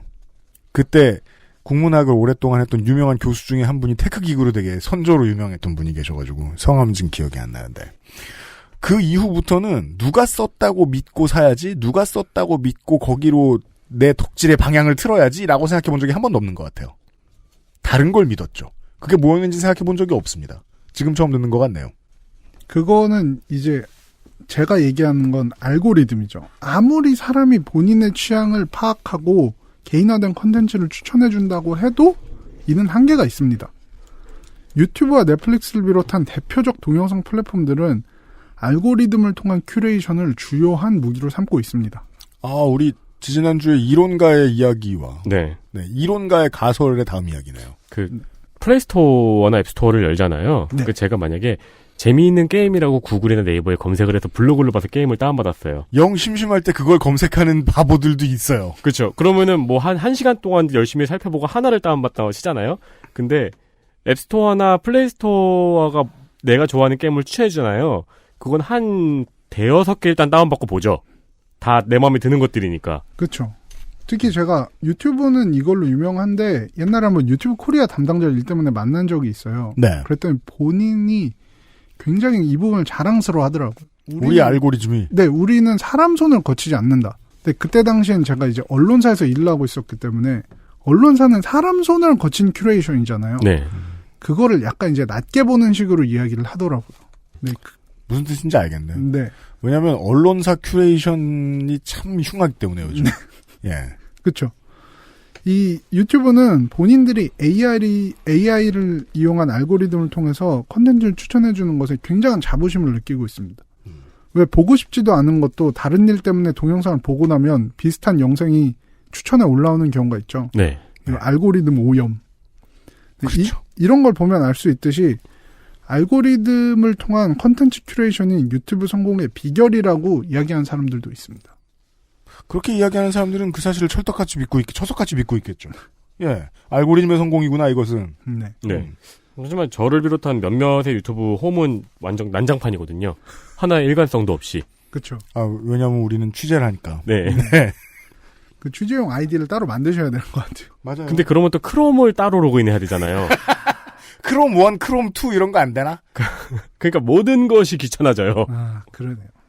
그래서 제가 파이어폭스 따로, 예, 익스플로러 따로 그런 식으로 돌리려고 하는데. 그렇게 하든지 해야지. 예. 그 넷플릭스도 알고리즘을 이용한 컨텐츠 큐레이션에 많은 역량을 쏟고 있는데 넷플릭스는 그동안 사람들의 취향을 규정하던 모든 기준을 다 부숴버렸습니다. 넷플릭스에 쓰이는 기준은 테이스트 클러스터라는 기준입니다. 전에 제가 미국 중간선거에 대해서 이야기를 할 때 미국에서는 인종을 통해서 많은 것들을 규정짓는 일이 있다고 말했었죠. 네. 그때 든 예시 중에 하나가 인종들이 주로 보는 스포츠에 따라서 광고도 다르다는 것입니다. 그렇죠. 네, 백인들이 주로 보는 아이스하키 시합에 붙는 광고, 흑인들이 많이 보는 농구 시합에 붙는 광고, 히스패닉이 많이 보는 축구에 붙는 광고가 다 다른 겁니다. 당연하겠죠. 네. 네. 심지어는 뭐 같은 상품도 다른 광고로 나오기도 하니까요. 아, 그래요? 네네. 인종별로 따로 광고를 촬영하기도 하고 모델이 달라진 경우도 있고 각 인종으로. 한국은 그 점에 있어서는 아직 초보적인 수준의 이해만 하고 있어도 광고 회사들이 살아남을 정도로 좀 쉬운 시장이라고 말할까요? 좀 좋게 나쁘게 말해주자면 그냥 먹는 얘기 나오는 곳에서는 먹는 광고 하면 되고, 네. 예, 마쉐코 할 때는 냉장고랑 오븐 광고해주면 되고, 네. 네, 쇼미더머니 할 때는 아디다스 광고해주면 되고, 그냥 이렇게 쉬운 정도입니다. 아, 근데 한국도 그거는 하죠. TV 광고와 온라인 광고를 이제 나눠서는 하죠. 유튜브 광고와 TV 광고를. 그리고 어디에도 광고를 못 하겠고 광고가 너무 구리다. 그럼 YTN으로 내보내고. 쉽습니다. 네. 네. 작품을 추천할 때도 이런 기준이 많이 적용되는데 인종에 따라서 좋아하는 작품이 다르다는 인식입니다. 네. 물론 여기에 우리가 흔히 사용하는 성별, 나이, 사는 곳과 같은 기준까지 적용해서 최대한 세세하게 분석을 하려 했죠. 예를 들면 도시에 사는 흑인 젊은 남성이 좋아하는 TV 프로그램은 이런 것들이라고 규정짓는 것입니다. 하지만 넷플릭스에는 이런 외부적 조건은 전혀 고려하지 않은 테이스트 클러스터라는 기준이 있습니다. 방금 말씀하신 외부적인 조건이라면 어디에 사는가, 인종이 무엇인가, 나이가 몇인가, 성별이 무엇인가. 이거는 사실 광고 회사가 쓰는 지금까지 그동안 썼던 전통적인 기법이거든요. 그렇죠. 네, 가상의 소비자를 한 명 만들어서 그 사람은 어디에 사는 몇 살, 어떤 환경을 가진 누구다라고 설정해서 광고를 제작하는. 맞습니다. 근데 넷플릭스는 이런 걸 전혀 고려하지 않고 지금 이 아이디로 접속한 사람이 무엇을 얼마나 시청했는지에 따라서 하나의 그룹을 만들어버린 겁니다. 예를 들면 전 넷플릭스에서 스탠딩 코미디, 다큐멘터리 등을 즐겨보는데요. 사람들이 많이 보는 뭐 오렌지 이즈 뉴 블랙이나 뭐 기묘한 이야기 같은 컨텐츠는 보질 않았습니다. 넷플릭스의 최근의 대표작들인데. 네. 그럼 저는 아마 미국 드라마엔 별로 관심 없고 다큐멘터리랑 코미디를 자주 보는 사람이라는 그룹에 묶여 있을 거고 이에 따라서 추천이 들어올 겁니다. 그렇죠. 이 시스템에 익숙하신 분들은 이제 이 알고리즘을 이용하고 계실 겁니다. 네. 그게 넷플릭스가 되었든 유튜브가 되었든 아니면은 소셜이 되었든 간에 네. 말이죠. 저도 이게 뭔지 몰라도 어느 정도는 활용하거든요. 내가 페이스북에서 스탠딩 코미디 몇 개 클립을 본다. 그러면서 저는 생각을 하죠. 아, 이러면 딴 게 좀 덜 나오겠군. 어떤 걸 보고 싶은데도 어떤 경우엔 참아요. 왜냐면 알고리즘이 이거 비슷한 거 선택해줄까봐. 그렇죠. 그래서 클릭을 일부러 안 하죠. 그런 몇 번의 과정을 거친 다음에 인스타그램에서 돋보기를 누르면 내가 원하는 것들로 쭉 깔려있죠. 이때 네. 나는 기쁘죠. 아, 나도 써먹을 수 있어. 제가 시청하는 거는 거짓말을 할 수가 없어요. 맞아요. 네. 원래 자기 취향은 고상하게 보이고 싶기 때문에 사람들은 항상 내가 주성치 영화를 열심히 봐도 무슨 뭐 미셸 공드리 감독의 영화를 나는 열심히 본다. 이런 식으로 항상 얘기하거든요. 근데 제가 넷플릭스나 유튜브에서 제가 시청하는 거는 거짓말이 절대 안 돼요. 네, 검색창 같은 거잖아요. 네. 그러니까 훨씬 효율적이 될 수밖에 없죠. 네, 맞아요. 그러니까 나는 되게 대작만 많이 즐기고 네. 돈 많이 들어가고 메타스코어 높은 게임만 한다. 이렇게 말을 하고 싶지만, 스팀에 가면 잔인한 것만 쭉 깔려있어요. 그렇죠. 내가 오래 플레이한 걸로 날 판단할 테니까. 그렇죠. 네.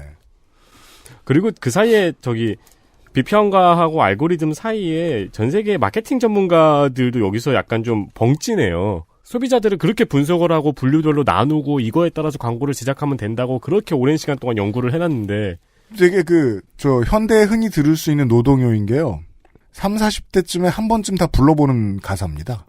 내가 이제까지 배운 게 다 뭐냐? 무슨 소용이냐? 그러게요. 예. 그렇죠. 사실 미국에서는 한국에서도 이런 변화가 있는지는 잘 모르겠어요. 근데 미국에서는 대형 광고 뭐 대행사 이런 데들이 굉장히 고전을 면치 못하고 있는 게 옛날에는 대행사들이 그런 데이터를 쥐고 있었어요. 그렇죠. 어떤 매체에 내면 좋고 어떤 타겟을 어떻게 이용하면 좋고. 근데 이젠 그 데이터를 전부 다 구글이랑 유튜브랑 넷플릭스가 쥐고 있어요. 그러니까 구글 같은 데서는 사실 우리한테 광고를 이런 대행사를 통하지 말고 구글, 페이스북에서는 우리한테 직접 돈을 써라. 이런 식으로 계속 나오는 거죠. 그렇군요. 네네.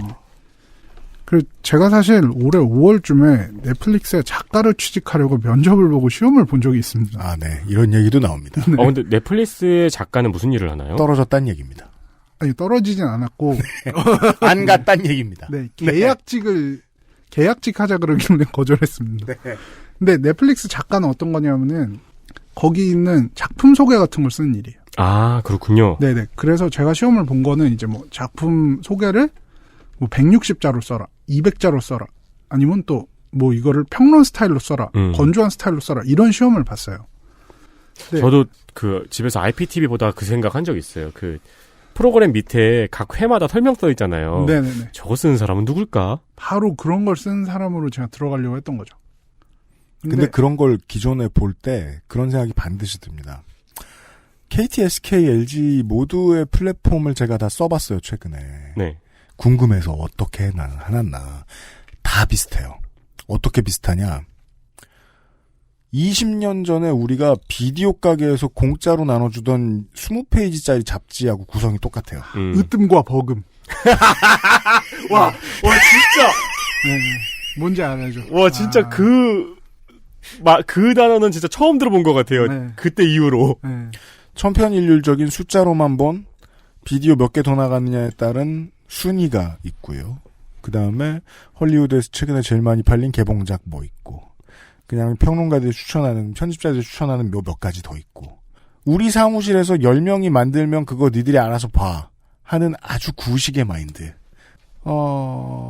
통신사가 만들어서 우리가 그 IPTV에서 영화 사서 보는 그 페이지들이 다 그렇게 돼 있어요. 네. 너무 구식입니다. 그 부분이 이제 제가 면접을 봤던 포지션인데, 면접을 보던 사람이 저한테 이런 이야기를 해줬습니다. 넷플릭스에서는 앞으로 같은 작품도 보는 사람에 따라서 다른 이미지와 다른 작품 소개를 보여주는 방식을 고려하고 있다고요. 그래서 이걸 이노베이션 팀이라고 부르면서 여기에 이제 각 언어가 가능한 작가들을 고용을 하고 있더라고요. 그래서 예를 들면 아까 이야기한 똑같은 기묘한 이야기도 사람들 취향에 따라서 뭔가 밝은 포스터로 내 피드에 나올 수도 있고 엄청 어두운 느낌으로 내 피드에 나올 수도 있다는 겁니다. 당연히 어두운 거 아니었어요? 기묘한 이야기. 그거를 이제 안녕하십니까? 미안합니다. 포스터 죄송합니다. 제가 늦게 알아챘군요. 성대모사를 그런 식으로 하는 게 어딨어요. 죄송합니다. 한글판으로. 알고리즘을 통한 작품 추천이 여기까지 발전하고 있다는 거를 이야기 드리려고 하는 겁니다. 저 이거 무슨 얘기인지 알아요. 큐레이션은 그냥 소개하는 사람이 아니고요. 사람들이 이 작품을 어떻게 보아주는 게 지금 더 좋겠다라고 판단해서 보여주는 사람이거든요. 맞습니다. 그래서 큐레이터가 뭐라고 말해주었느냐에 따라서 그 작품을 보고 난 소감이 달라져요. 그러니까 우리가 몇 번 얘기했던 이 나라에 있는 이 나라에 평생 산 사람들이 역사 배워가지고 고궁 같은데 소개해주는 역할 하도록 하는 법을 제정하다라고 얘기하는 거 아니에요. 왜냐하면 상식이 없는 사람들 딴소리하고 나면 고궁이 영 달라 보이거든. 교태전은 교태를 부리는 곳이다 이런 식으로 설명하고. 왜 그 포스터 때문에 망한 영화들 있잖아요. 맞아요. 김씨 표류기 같은 경우 사람들이 코미디 영화인 줄 알고 보러 갔는데 너무 재미없게 보고 나왔다는 사람들도 있고. 한 가지 놓친 게 있다니까요. 제가 아까 IPTV 얘기하면서 제가 말하고 싶었던 게 뭐냐면, 영화 소개 다 써 있어요. 근데, 이거 공무원이 쓴 것 같다는 느낌이 자꾸 드는 거예요. 날 위한 서비스라고 갖다놨는데, 날 위한 서비스 같진 않다. 이건 으뜸과 버금 때도 봤는데, 지금도 그런 것 같다. 넷플릭스는 다른 실험을 하는군요. 배트맨의 최대 숙적, 조커의 탄생 비밀을 밝힌다. 그런 거죠. 예. 근데, 저는 이 부분에 있어서 그러니까 그 넷플릭스 CEO가 한번 했었던 말이 기억나요. 넷플릭스에 예를 들면 최근에 이제 디즈니 플러스도 나오고 다양한 스트리밍 업체들이 나오면서 넷플릭스가 도전을 거세게 받지 않냐라고 했을 때 네. 넷플릭스 CEO가 이렇게 대답했어요. 우리의 최대의 적은 수면 시간이다. 사람들이 잠을 줄여가면서 볼만한 작품을 만드는 게 우리 목표다. 이렇게 얘기했거든요. 네. 그렇죠. 네. 그러니까 결국에는 사람들을 여기에 붙잡아 놓고 쓰고 싶게 만드는, 자기 시간을 여기에 쓰고 싶게 만드는 그런 알고리즘까지 고려를 하고 있다는 거예요. 옛날에는 우리가 이렇게 재밌는 거 추천해주면 니들이 당연히 보겠지 해서 이젠 사람들이 안 볼 수 없게 만드는 여러 가지 장치를 준비하고 있다는 거예요, 넷플릭스는. 가만 보면 세상에 진짜 천지가 개벽한 게 옛날에는 이 비평 권력을 갖고 있는 미디어들이 그 이해관계가 있는 작품을 억지로 추천해가지고 띄우는 일들이 많았잖아요. 그런 적 많았죠. 시상식도 그랬고 백상예술대상 같은. 근데 이제는 그런 방식은 어디서 내밀지도 못하는 방식이 돼버렸네요. 그렇죠. 한국 영화상들 지금도 그러는 데들이 있는 걸로 알고 있는데, 네. 정신 차려보면 정말 세상이 100년 뒤가 돼 있겠죠. 그렇죠. 그래서 이제 비평가들의 작품 추천은 이런 것들에 비하면 점점 더 설자를 잃어갈 수밖에 없는 겁니다. 이제 돌도끼처럼 보이기 시작하네요. 네. 단지 영상뿐만 아니라 왜냐면 음악도 또 글쟁이는 인간이고 전통에 목매여 있는 사람들이라 이 태도가 중요한데요. 나를 따라와라예요. 문투가. 예. 맞아요. 네. 근데 시대는 평론가를 따라갈 만큼 호기심이 순수하거나 느리거나 여유롭지 않을 거란 말이죠. 네. 우리가 지금 그걸 보고 있어요. 이게 단지 영상뿐 아니라 음악도 스트리밍 서비스에서 AI를 통해서 추천해준 경우가 많습니다. 저도 요새는 그냥 그런 플레이리스트 많이 들어요. 네. 일하다 바쁘니까. 네. 한국에서 라디오 기능이라고 많이들 되어 있죠, 아마? 네네. 네. 근데 저는 이거 기능을 써보고 깜짝 놀랐거든요. 생각보다 너무 제 취향의 음악들이 나오는 거예요. 그래가지고 그 하트 누르기 바빠요. 맞아요. 저는 미국에서 스포티파이라는 서비스를 쓰고 있는데 스포티파이에서 만들어준 플레이리스트를 들으면서 깜짝 놀랄 때가 많습니다. 방금 윤 기자님처럼 이제 세상 그 누구보다도 제 취향을 잘 알고 있으니까 당연히 데이터를 통하면 이럴 수밖에 없는 거고요. 그래서 저는 최근에 이제 내비게이션에서 왜 AI 스피커로 연동되는 그 음원 스트리밍 서비스들이 있잖아요. 네네. 그걸로 이제 음원 스트리밍 서비스를 바꾸려고 그러는데 거기에는 제 취향이 주장되어 있지 않으니까 그게 애로사항이더라고요. 그걸 빌드업하는데 시간이 굉장히 오래 걸리죠. 네. 네. 스포티파이가 그걸 좀 잘하죠. 네. 다른 곳보다도. 그 스포티파이에는 데일리 플레이리스트라는 게 만들어져요. 매일매일 플레이리스트가 달라져요. 본인이 원하는 4-5개 장르의 플레이리스트가 매일매일 새로 갱신이 돼요. 그럼 제가 되게 지겹게 들었던 거랑 비슷한 새로운 노래랑 섞어서 매일매일 다른 플레이리스트를 줘요. 야, 이 음반 가게에서 CD를 뒤적이던 시절과 생각하면 진짜. 그렇죠. 네. 비평가들의 작품 평가 이런 부분도 이제 알고리즘이 많이 대체를 하고 있는데 사실 이건 더 말할 필요가 없죠. 최근에는 네이버에서 봐도 기자 평론가 별점보다 네티즌 별점을 신뢰하는 사람이 더 많습니다. 물론 알바들이 물타기를 한다는 의혹은 있지만 작품에 대한 평가는 집단지성으로 충분히 대체되고 있습니다. 그래요. 네. 제가 아까도 스팀 얘기했습니다만은 비평과 비평을 볼 일이 없습니다. 메타크리틱 보니까. 네. 왓챠 같은 거 그런 것도 이제 그냥 보면은 확실히 몇 점이다. 아니면 서양에서 많이 보는 요즘에는 이제 그 한국의 영화 포스 같은 데도 나오던데 뭐 로튼 토메이토? 네, 로튼 토메이토 많이 쓰죠. 네. 네. 그런 것도 사실 집단지성에 가깝거든요. 네. 그래서 작품에 대한 평가를 하는 수많은 플랫폼들이 있고 비평가들의 평은 극히 일부의 아이콘과 같은 존재, 아까 이야기한 이동진 씨 같은 분들이죠. 네. 제외하면 대부분의 수많은 사람들이 평가한 평점보다 신뢰를 받기 힘든 게 사실입니다. 네. 그렇다면 남은 비평의 기능은 알고리즘이 쉽게 침투하기 힘든 해석이나 담론의 영역일 것입니다. 근데 제가 이제 영화와 관련한 취재를 하고 비평을 쓰던 시기가 아주 잠깐 있었는데 네. 이때 느낀 점이 있습니다. 우리 방송에 나오는 많은 분들의 특징 중에 하나입니다. 직업이 많았습니다. 그렇습니다. 네. 네. 사람들이 작품에 대해서 누군가의 해석을 듣고 그를 따라가거나 이를 그대로 수용하는 것에 매력을 느끼지 않는다는 점입니다. 아까 이제 이경영 문학인이 얘기하셨던 대로 블로그를 통해서 누구나 비평을 할 수 있는 시대가 됐는데 작품에 대한 해석을 보고 무릎을 치는 경우보다는 본인의 해석에 동의하는 사람과 이야기를 나누는 걸 선호할 때가 많습니다. 이 지점이 오랫동안 비평을 해온 사람들이 가장 받아들이지 못하는 부분이죠. 그렇죠. 반대쪽에서는 상하가 뒤집혀 보이는 거예요. 이게 집단지성의 성장으로 보이는데 그냥 소비자들은 비평가들의 입장에서는 사람들이 더 멍청해졌구나 평균적으로 이렇게 뒤집혀 보여요. 상황이. 옛날에는 지들끼리 정보를 주고받아? 옛날에는 비평을 봤을 때 와 이런 해석도 있군요 라는 게 칭찬이었는데 네. 이제는 와 이 비평 정말 공감됩니다 라는 게 칭찬이라는 거죠. 심지어 이제 독특한 해석 혹은 과잉 해석을 하는 평론가들에 대해서 반감을 가지는 사람도 많습니다. 제가 비평을 하고 기사를 쓸 때는 너무 뭐 영화 요소 막 장면을 분석하기보다는 팩트 위주의 기사를 던져주고 스포일러가 없이 인상 비평에 가까운 것을 가볍게 쓰면 더 좋아하는 걸 느꼈습니다. 아, 그래요? 네. 그러니까 뭐 감독이 누구다, 배우가 누구다. 이 영화는 분위기가 어떻다, 뭐 어떤 영화랑 비슷하다. 요런 정도의 아주 좀 막연한 가이드만 주면은 그걸 더 좋아하더라고요. 뭐 이 감독의 전작은 이랬으니까 뭐 그런 네, 영향이 예상된다. 이런 식으로만 쓰면은 그런 기본적인 비평. 그건 이제 우리 회사에 몇 안 되는 그 비밀 문서인 선거 데이터 센트럴 원고 쓰는 법에 자세히 나와 있습니다. 간단히 정리하는 법. 네. 네. 어떤 얘기를 좀 더 자기 주관이 들어갈수록 사실은 그러니까 저도 뭐 현업 비평을 하고 있는 사람이라고 생각을 한다면 쓰는데 두려움이 생기는 건 사실이에요.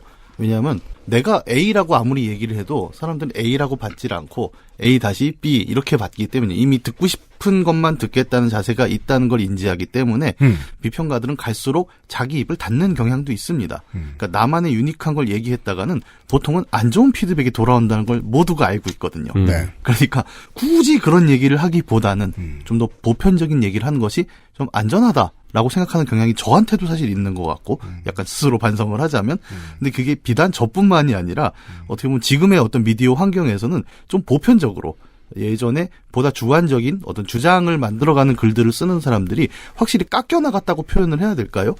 그건 좀 있는 것 같아요. 주변과 비슷한 평론을 해서 묻어가는 게 더 안전한 선택처럼 느껴지는 거죠. 예. 평론가들을 위한 보수적인 멘토링을 해드리자면 이 방송을 듣고 계신 100명 중에 90명이 죽어나가는 업계의 해일 같은 상황이 간혹가다 있어요. 모든 업계에는. 그런 때가 올수록 1등이 더 빛납니다. 아주 보수적인 위로였습니다. 열심히 하라는 얘기 아니면 노력을 해라. 진짜예요. 사람의 평론이 필요한 사람들이 줄어들었다면, 소비하는 사람들의 충성도는 더 높아지거든요. 여튼.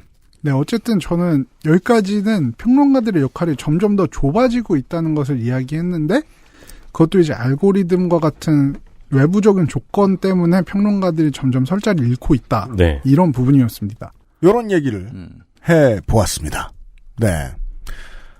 이러한 시대에 생업을 벌이고 평론을 하고 있는 이경영 문학인과 오늘 이야기를 좀 나눠보았습니다. 네. 힘들어요. 예. 뭐가요? 알고리즘과 싸워야 되지 않습니까? 스카이네트 놈들. 지금 UPD님이 얘기하신 거에 따르면 이제 이경영 문학인은 게임 비평이 1등이 돼야만 하는. 그렇죠. 그런 거 없어요. 그러니까 뭐 1분의 1인가? 그게 왜 그러냐면요. 진짜 저는 다시 보수적으로 희망을 드리려고 애써볼게요. 그 비평가 이경영 문학인한테. 한동안 듣기 싫어가지고 팟캐스트 안 들었다고 말씀드렸잖아요. 네.